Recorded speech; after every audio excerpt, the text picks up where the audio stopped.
नमस्कार बच्चों, मैं अनिल विश्वकर्मा। बहुत बहुत स्वागत है आपका हमारे इस YouTube चैनल साइंस वाला में।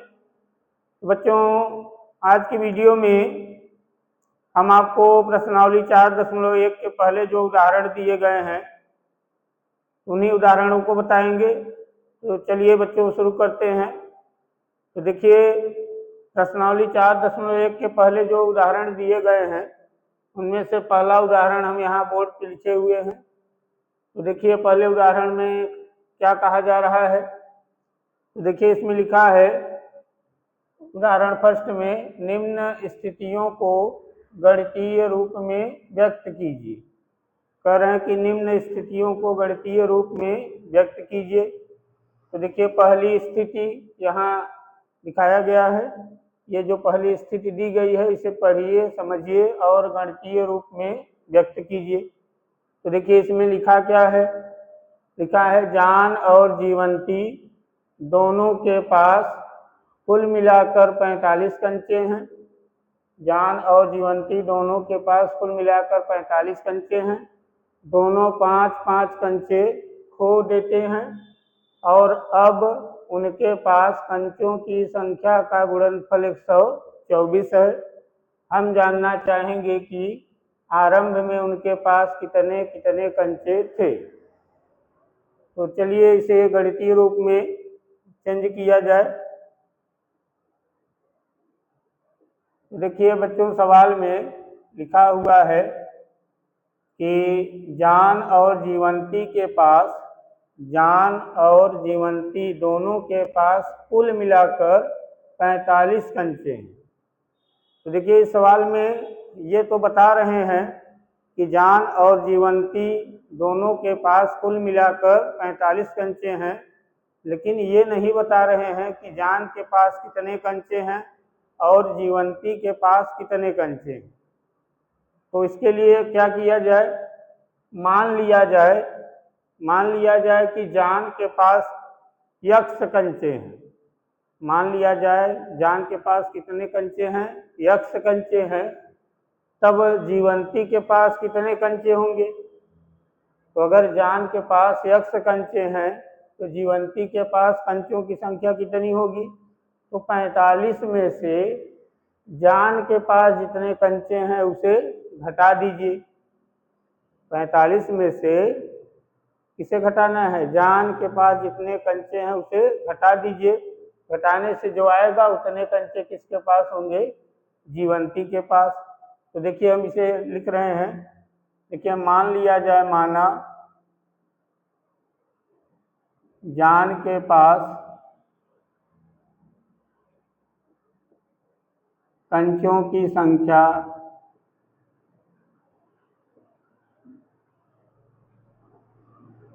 बराबर x। मान लिया जाए कि माना जान के पास कंचों की संख्या कितनी है, x, यानी x कंचे किसके पास हैं, जान के पास हैं। तब जीवंती के पास कितने कंचे होंगे। तो 45 टोटल कंचों की संख्या में से जान के पास जितने कंचे हैं वही घटा दीजिए। जो आएगा उतने कंचे किसके पास होंगे, जीवंती के पास।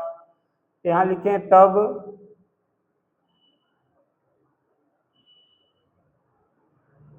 तब जीवंती के पास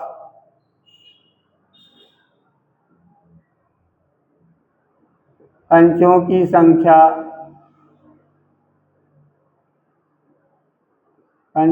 संख्या बराबर। तो टोटल कंचे कितने थे दोनों को मिलाकर, 45, और 45 में से जान के पास कितने कंचे हैं, x, यही घटा दीजिए x। इतने कंचे किसके पास हैं, जीवंती के पास, और x कंचे किसके पास हैं, जान के पास। अब देखिए, सवाल में आगे कहा गया है कि दोनों 5-5 कंचे खो देते हैं। दोनों 5-5 कंचे खो देते हैं। तो यहाँ लिखें हम 5-5 कंचे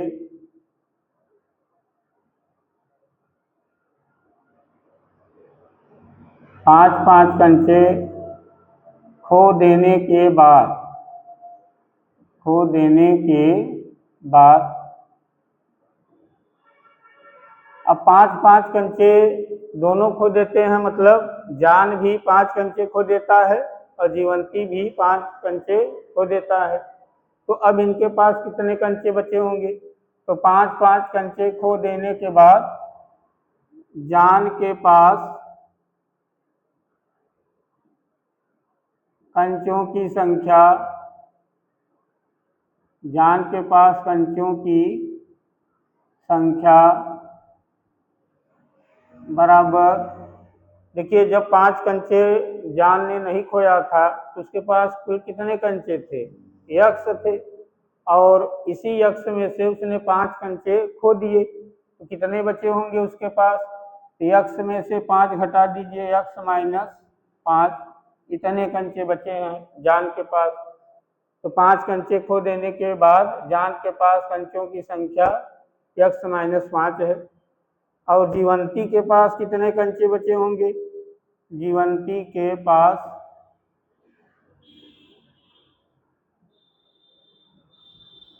कंचों की संख्या,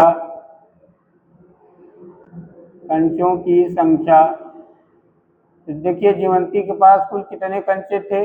45 माइनस यक्ष, और इसी में से उसने 5 कंचे खो दिए, तो इसमें से 5 कम कर दीजिए, इसमें से 5 घटा दीजिए, तो 45 माइनस यक्ष में से 5 घटा दीजिए, तो देखिए कितना आएगा? 45 में 5 घटाइए तो 40 माइनस यक्ष। तो जीवंती के पास इतने कंचे बचे हुए हैं। अच्छा, 5-5 कंचे खो देने के बाद जान के पास कंचों की संख्या यक्ष माइनस 5 है, जीवंती के पास कंचों की संख्या 40 माइनस यक्ष है। अब देखिए प्रश्न में क्या कह रहे हैं, 5-5 कंचे खो देते हैं, अब उनके पास कंचों की संख्या का गुणनफल 124 है। यानी कि 5-5 कंचे खो देने के बाद जितने कंचे उन दोनों के पास बचे हैं उनका गुणनफल कितना है? 124 है। 5 कंचे खो देने के बाद जितने कंचे दोनों के पास बचे हैं, जितने जितने कंचे, उनका गुणनफल करेंगे तो कितना आएगा? 124। तो देखिए 5 कंचे खो देने के बाद जान के पास इतने कंचे बचे थे, जीवंती के पास इतने कंचे बचे थे, तो प्रश्न के अनुसार इसका और इसका गुणा कर दें, इन दोनों का गुणा कर दें तो कितना आएगा? 124। तो प्रश्न के अनुसार यहाँ लिखें, प्रश्नानुसार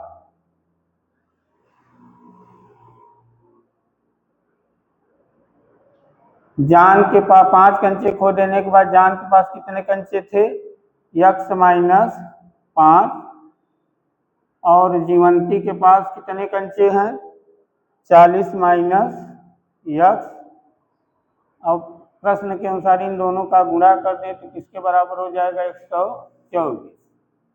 अब इन दोनों का कोष्टकों का आपस में गुणा कर दीजिए, तो यक्ष का गुणा 40 में कीजिए, 40 यक्ष, यक्ष का गुणा माइनस यक्ष में कीजिए, माइनस यक्ष स्क्वायर, ऋण 5 का गुणा 40 में कीजिए, माइनस 200, और ऋण 5 का गुणा ऋण यक्ष में कीजिए तो माइनस माइनस का गुणा प्लस 5 यक्ष, 5 का गुणा यक्ष में 5 यक्ष और बराबर 124।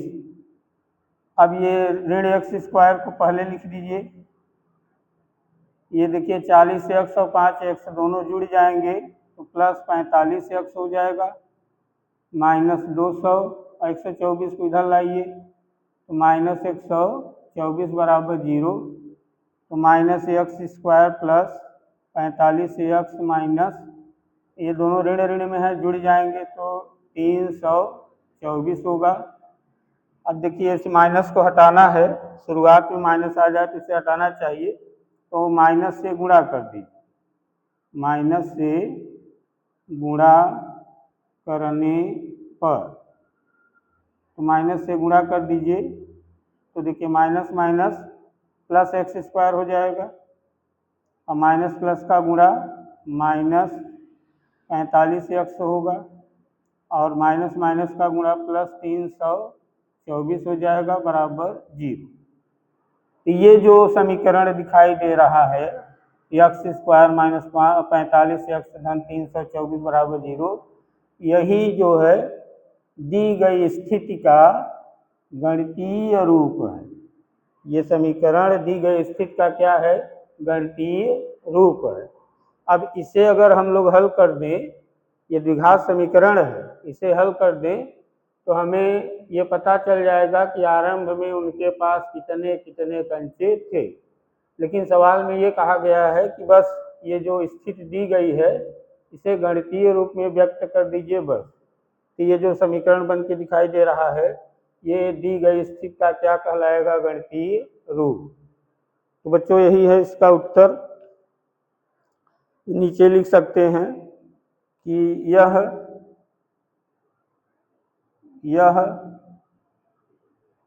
दी गई स्थिति का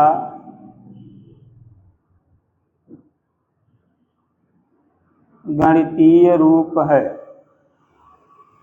यह दी गई स्थिति का गणितीय रूप है। और बच्चों देखिए ये एक द्विघात समीकरण है। एक कैसा समीकरण है? एक द्विघात समीकरण है। तो यही समीकरण जो है वो दी गई स्थिति का गणितीय रूप माना जाएगा। चलिए इसे नोट कर लीजिए।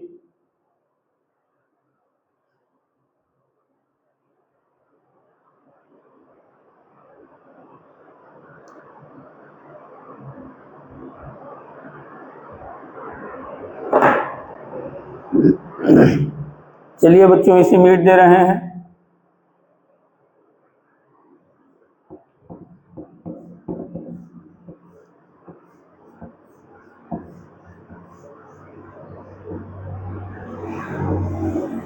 ये उदाहरण फर्स्ट का पहला वाला पार्ट है।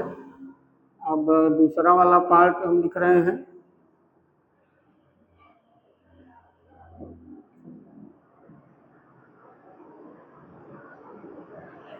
हाँ तो देखिए बच्चों उदाहरण 1 का दूसरा पार्ट बोर्ड पे लिखा हुआ है।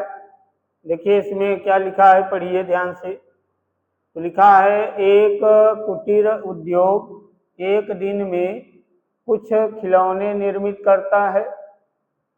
प्रत्येक खिलौने का मूल्य 55 में से एक दिन में निर्माण किए गए खिलौनों की संख्या को घटाने से प्राप्त संख्या के बराबर है। किसी एक दिन कुल निर्माण लागत 750 रुपये थी। हम उस दिन निर्माण किए गए खिलौनों की संख्या ज्ञात करना चाहेंगे। तो चलिए इसे हल किया जाए। देखिए कैसे हल होगा। इसको भी वही गणितीय रूप में बदलना है।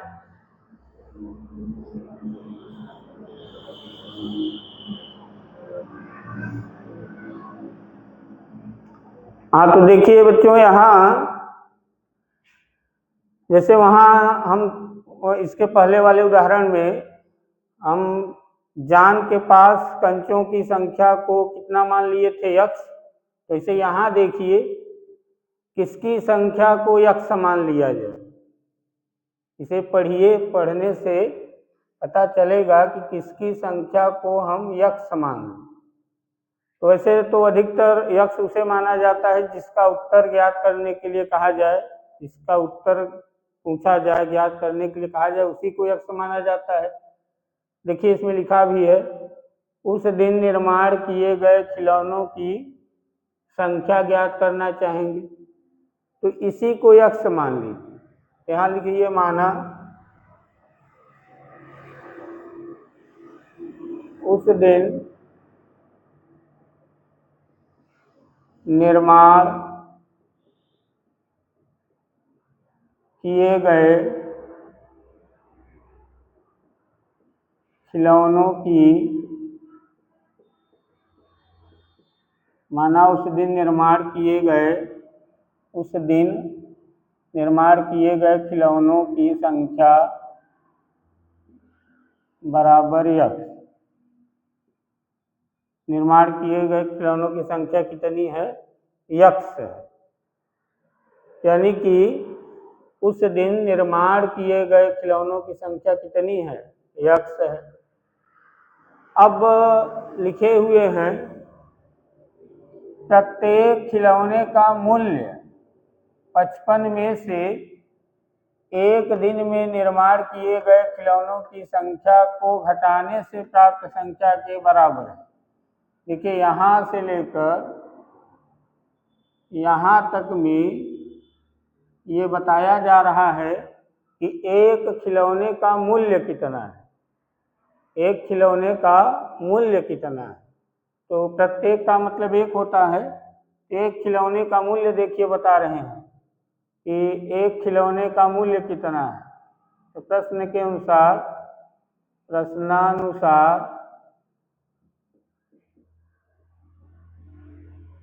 एक खिलौने का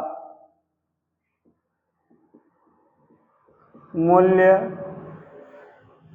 बराबर, एक खिलौने का मूल्य देखिए कितना बता रहे हैं, कह रहे हैं कि 55 में से क्या घटाने से प्राप्त संख्या के बराबर है। तो कह रहे हैं 55 में से एक दिन में निर्माण किए गए खिलौनों की संख्या को घटाने से, यानी 55 में से क्या करना है, एक दिन में निर्माण किए गए खिलौनों की संख्या को घटा दीजिए, जो आएगा वही है एक खिलौने का मूल्य।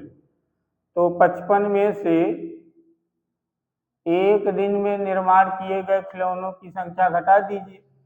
एक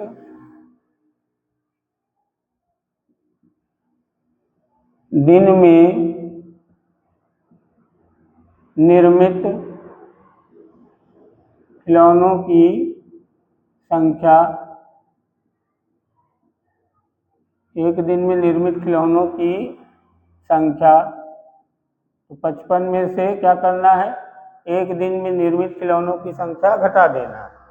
तो देखिए घटाइए, तो 55 माइनस एक दिन में निर्मित खिलौनों की संख्या कितनी है।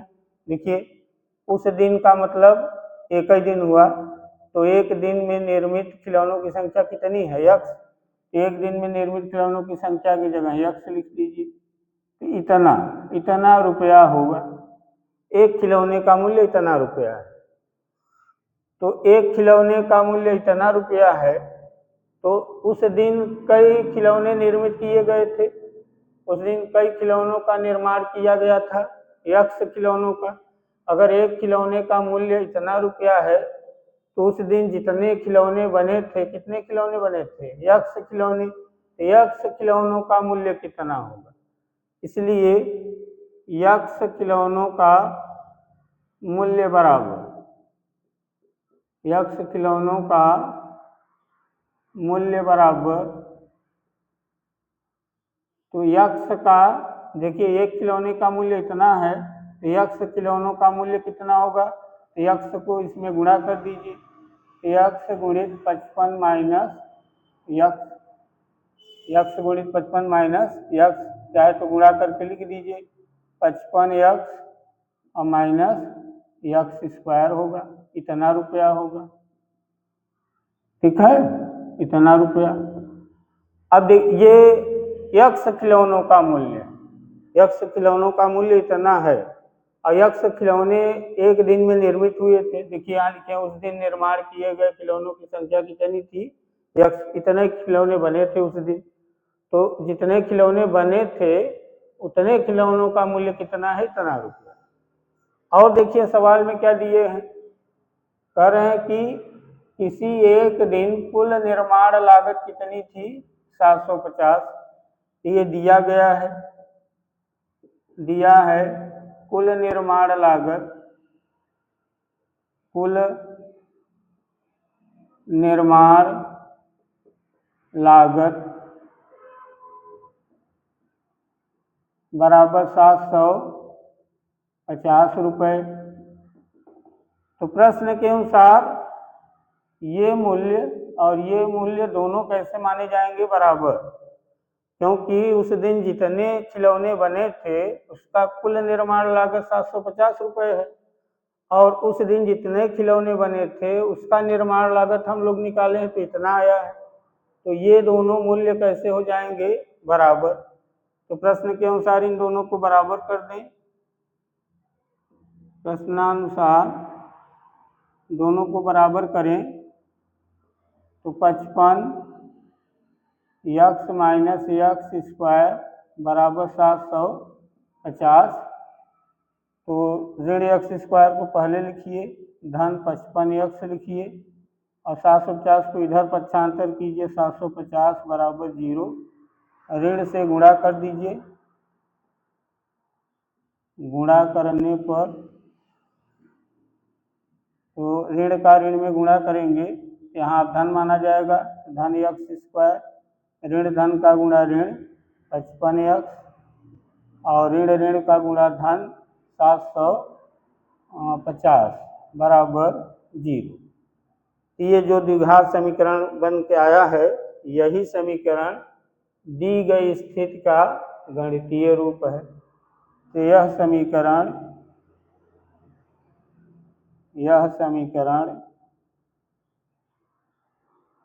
दी गई स्थिति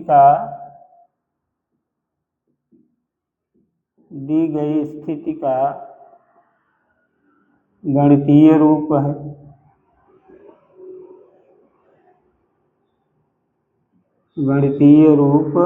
है। इसे नोट कर लीजिए आप लोग।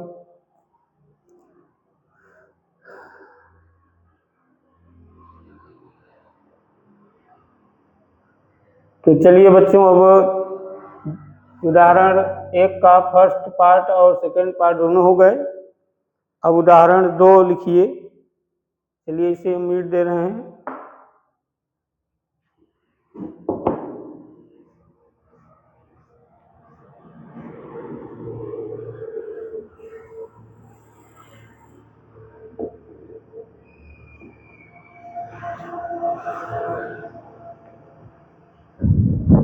चलिए उदाहरण 2 लिखिए। लिखा है, जांच कीजिए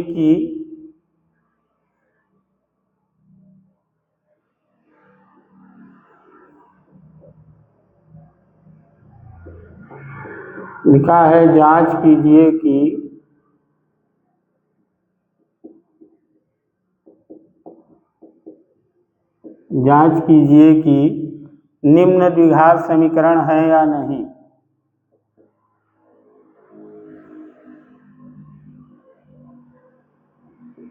निम्न द्विघात समीकरण है या नहीं।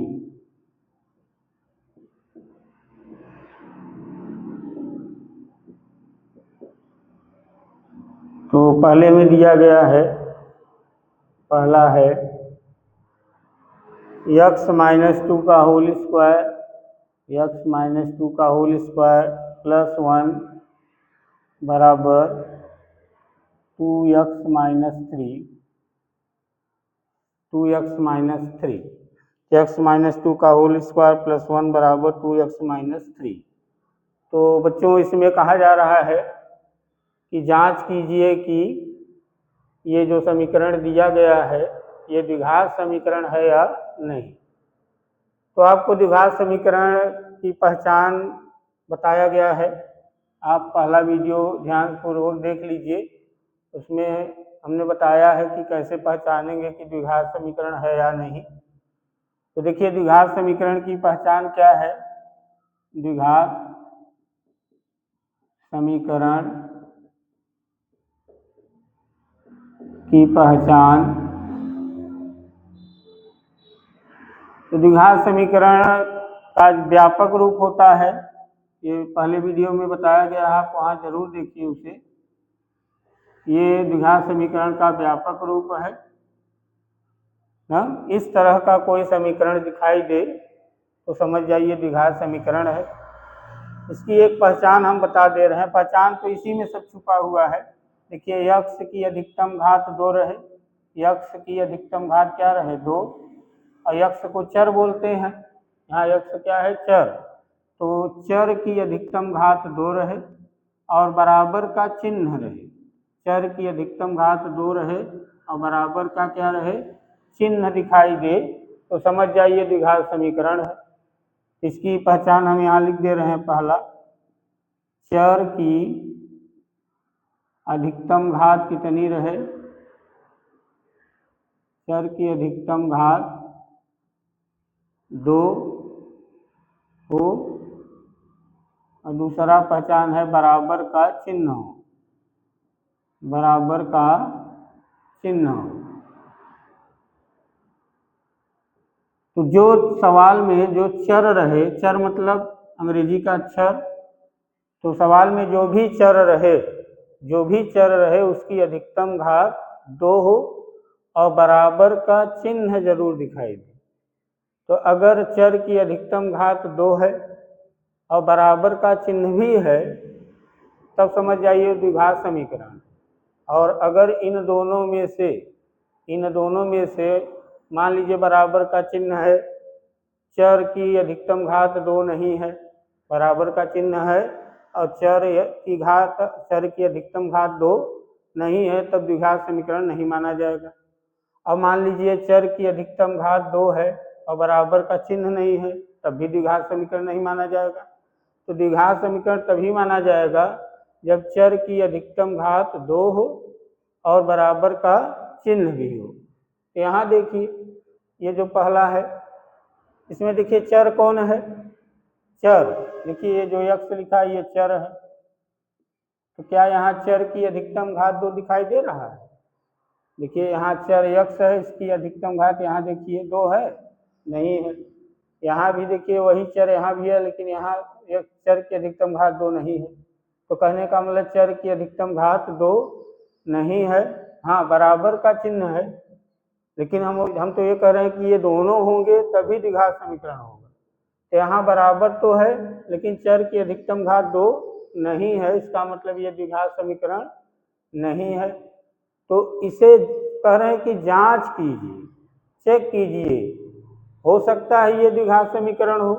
अभी ये देखने में ऐसा लग रहा है कि द्विघात समीकरण नहीं है, तो क्या कीजिए इसे थोड़ा हल कीजिए। तो चलिए इसे हल करते हैं। तो देखिए ये जो लिखा हुआ है ये a माइनस बी का होल स्क्वायर जैसा लिखा हुआ है। अगर हम इसे a पढ़ें इसे b पढ़ें तो a माइनस बी का होल स्क्वायर, तो a माइनस बी के होल स्क्वायर के सूत्र से इसे खोलिए तो देखिए हो जाएगा x square plus 2 square minus 2ab, इसे a समझिए इसे b, a माइनस बी का होल स्क्वायर बराबर a square plus b square minus 2ab, आगे प्लस 1 है तो प्लस 1, ये बराबर 2x है, माइनस 3 है, माइनस 3 लिखिए। अब इसे और हल कीजिए, x स्क्वायर प्लस 2 का स्क्वायर 4 माइनस 2 दूना 4x प्लस 1, और इन दोनों को इधर पक्षांतर कर लीजिए तो माइनस 2x प्लस 3 बराबर 0। अब देखिए x स्क्वायर, यहाँ देखिए 4x ऋण 4x और ऋण 2x ये दोनों सहजातीय हैं और ऋण ऋण चिन्ह में, इसलिए इन दोनों को जोड़ सकते हैं। तो जोड़ के लिखिए माइनस 6x, यहाँ देखिए प्लस 4 प्लस 1 प्लस 3, ये तीनों भी सजातीय हैं, तीनों प्लस में हैं, जोड़िए 4 1 5 5 3 8 प्लस 8 बराबर 0। तो इसमें अब ध्यान से देखिए, इन दोनों चीज़ों को देखिए, क्या ये दोनों चीज़ें इसमें दिखाई दे रही हैं? देखिए चर कौन है, x है, इसकी अधिकतम घात क्या है 2 है, तो देखिए पहला चीज इसमें दिख रहा है, और दूसरा बराबर का चिन्ह भी है।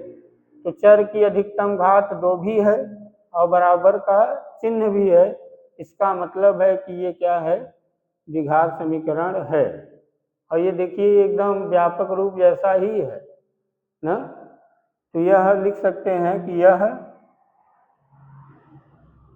ax square plus bx plus c बराबर 0 के रूप का है, यानी ये जो समीकरण है ये वाला इसके रूप का है। अतः दिया गया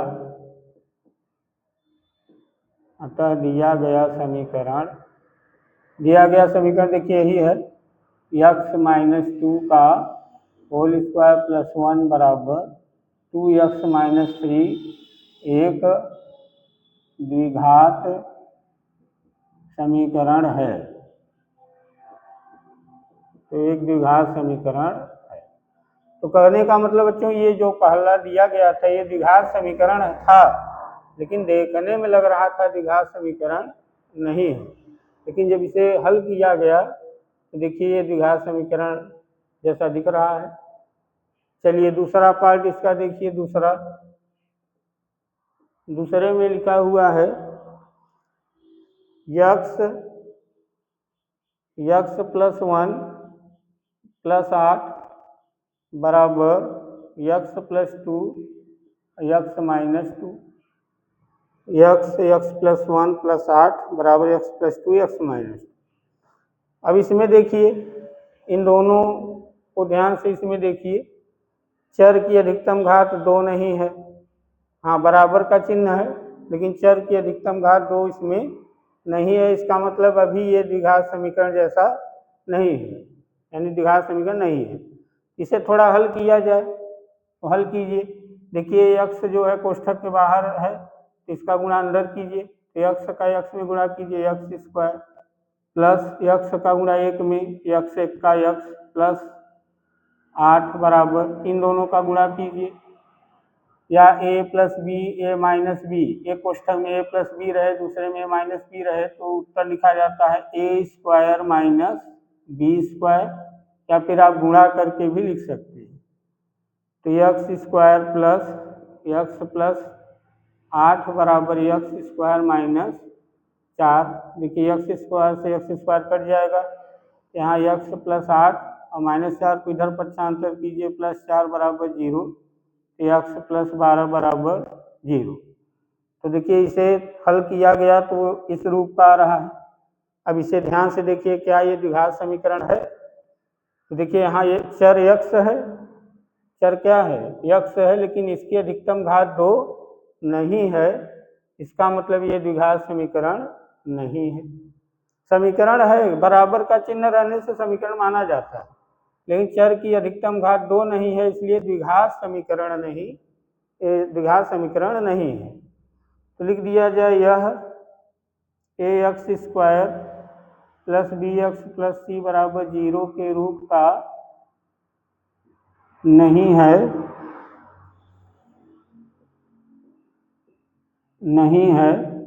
अतः दिया गया समीकरण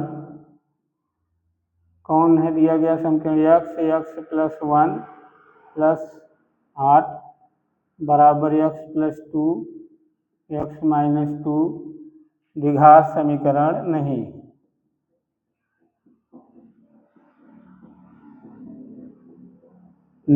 है, तो ये द्विघात समीकरण नहीं है।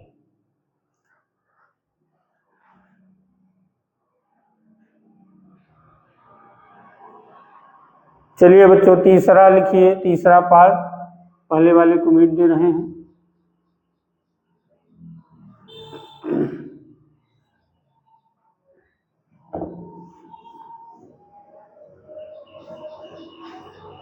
चलिए तीसरा पार्ट इसका देखिए लिखा है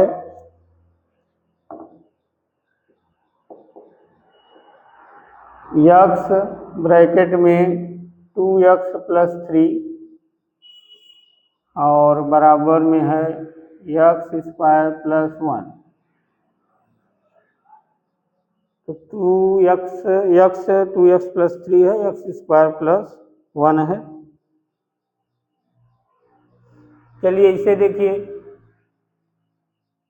यहाँ तो देखने से ही लग रहा है, देखिए यक्स चर है, ऐसी अधिकतम घात 2 है और बराबर का चिन्ह भी है, इसका मतलब ये द्विघात समीकरण लग रहा है।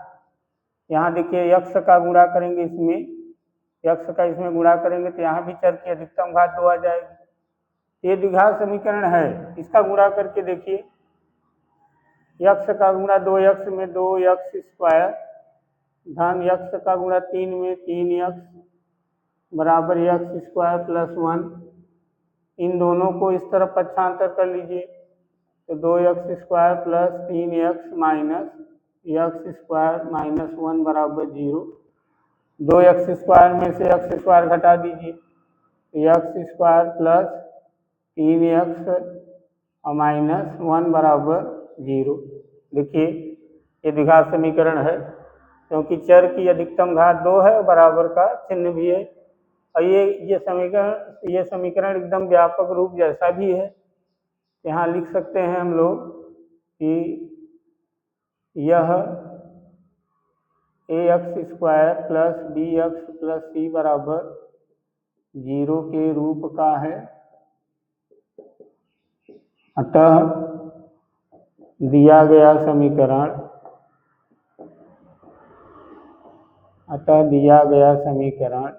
x 2x + 3 बराबर x² + 1 एक द्विघात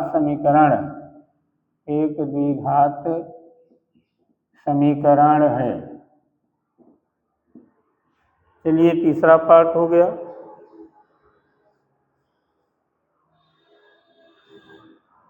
चलिए चौथा पार्ट, ये इसका लास्ट वाला पार्ट है चौथा। देखिए चौथा पार्ट ये है, लिखा है x + 2 का होल क्यूब बराबर x³ - 4। तो लिखा है x + 2 का होल क्यूब बराबर x³ - 4। अब देखिए बच्चों, यहाँ बराबर का चिन्ह है, मतलब समीकरण तो है ये, लेकिन चर x की अधिकतम घात 3 है, और जबकि द्विघात होने के लिए चर की अधिकतम घात 2 होनी चाहिए। तो अभी तो ये द्विघात समीकरण जैसा नहीं लग रहा है, तो क्या कीजिए, इसे थोड़ा हल कीजिए। हो सकता है हल करने के बाद द्विघात समीकरण हो जाए, इसे हल किया जाए। देखिए यहाँ क्या कर सकते हैं इसमें, इसे अगर a माने, x को a समझें और 2 को b समझें, तो a + b का होल क्यूब का सूत्र लगा सकते हैं। देखिए a + b का होल क्यूब क्या होता है, बराबर a + b का होल क्यूब बराबर होता है a³ + b³ + 3ab और ब्रैकेट में a + b। तो इसी सूत्र का प्रयोग यहाँ कर दीजिए। इसे a समझिए, इसे b, तो a + b का होल क्यूब बराबर a³ + b³ + 3a × b का मतलब 2 और ब्रैकेट में a + b यानी x + 2 और बराबर के बाद में है x³ - 4। यहाँ 3 घात होगा a³। तो देखिए x³ प्लस यहाँ 2 का क्यूब करेंगे 8 आएगा, 3 दूना 6x ब्रैकेट में x + 2 बराबर x³ - 4। देखिए x³ से x³ कट जाएगा, यहाँ 8 है बचा, प्लस 6x का गुणा अंदर कर दीजिए, तो 6x² + 12x बराबर, उधर से ऋण 4 को लाइए, +4 बराबर 0। ये हुआ 6x² + 12x + 12 बराबर 0। तो देखिए ये द्विघात समीकरण है, क्योंकि चर की अधिकतम घात क्या है, 2 है। चर की अधिकतम घात 2 है, बराबर का चिन्ह भी है, इसका मतलब ये एक द्विघात समीकरण है और ये एकदम व्यापक रूप जैसा भी है।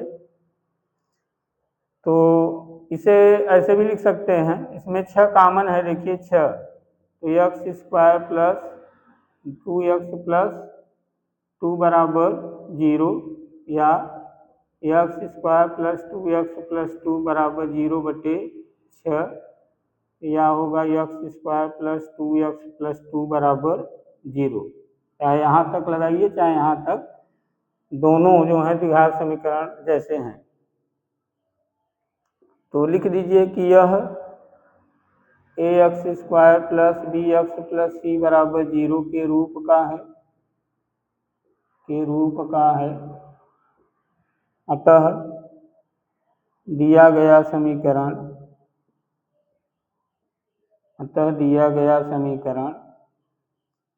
x + 2 का होल क्यूब बराबर x³ - 4 एक द्विघात समीकरण है।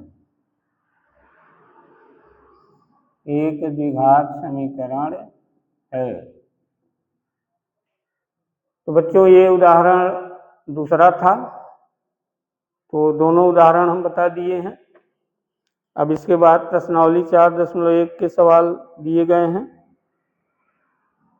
तो बच्चों अब प्रश्नावली 4.1 के सवालों को अब अगले पार्ट में आपको बताया जाएगा, तो इसे आप लोग नोट कर लीजिए।